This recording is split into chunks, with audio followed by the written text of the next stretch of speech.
ওই ছেলেটা কে রে? রোহনের কথা বলছিস? ও আমাদের সিনিয়র, সারাদিন ডায়েরি পেন নিয়ে পড়ে থাকে, লেখায় জানে তার কাছে সব কিছু।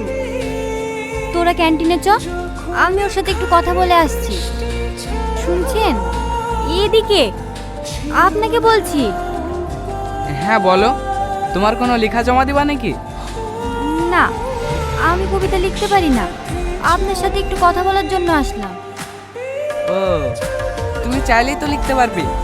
এই প্রকৃতিকে দেখো, এরাই তোমাকে বলে দেবে আমাদের জীবনে তাদের ভূমিকা কি। আপনার ডায়েরিটা একটু আমাকে দেবেন, যদি লেখাগুলো পড়ে আমি কিছু শিখতে পারি। ডায়েরি? হ্যাঁ, পড়ে কালকেই আপনাকে দিয়ে দেবো।